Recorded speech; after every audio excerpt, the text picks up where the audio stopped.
কাজ করা উচিত? মাজার তৈয়া বা উসমানী মেডিকেলের কাজ করা উচিত। ইনো তো মানুষ হয় শুধুমাত্র দেখার জন্য, হজরত শাহফুলানোর মাজার দেখার জন্য হয়। ইনো তো অনেক কষ্ট মানুষের বুকের বেতা নিয়ে। আসসালামু আলাইকুম। এখানে যে ভিডিওটি আপনারা দেখলেন, এই ভিডিওতে আমার যে ভাই বলছেন যে উসমানী মেডিকেল কলেজের দিকে নজর দেওয়া উচিত। আসলেই আমাদের Sylhet MAG Usmani medical college হাসপাতালের খুব করুণ অবস্থা। সেখানে দালালদের দৌরাত্ম্য এবং ডাক্তারদের অবহেলা এবং হাসপাতালের নাজুক অবস্থা মানে রোগীদের অতিষ্ঠ করে তুলছে। আর এটার প্রমাণ আমি কিছুদিন আগে আমার মৌলভীবাজার জেলা নির্মাণ শ্রমিকের সমাজকল্যাণ সম্পাদক জনাব লুকমান আহমদ, উনি এমএজি হাসপাতালে ছিলেন চিকিৎসাধীন সিসিউতে। তো আমি সেখানে গিয়েছিলাম ওনাকে দেখার জন্য। সিসিউতে যে রোগীদের চিকিৎসা করার জন্য যে মেশিনারিজ রয়েছে, বিশেষ করে মনিটরে রোগীদের সার্বক্ষণিক অবস্থা পর্যবেক্ষণ করা হয়, প্রত্যেকটা মনিটর নষ্ট।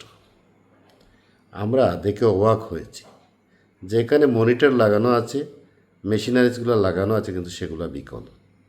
এই যে করুণ অবস্থা এই ইমার্জেন্সি রোগীদের ক্ষেত্রে, সেগুলোর দিকে কারো নজর নাই। কারণ আমরা আমাদের সিলেট বিভাগের মধ্যে একমাত্র এমএজি উসমানী হাসপাতালে সিলেট বিভাগের 4টি জেলার মানুষ সেখানে যায়।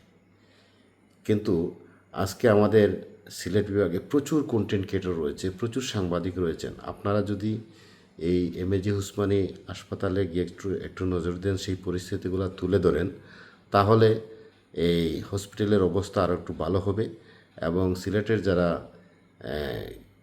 মন্ত্রীরা রয়েছেন এবং কর্তা ব্যক্তিরা রয়েছেন, তারাও সেদিকে নজর দেবেন, সরকারও নজর দেবে। তাই আমি সবাইকে অনুরোধ করব, আপনারা উসমানী মেডিকেল কলেজে যান, উসমানী মেডিকেল কলেজের দুরবস্থা তুলে ধরেন।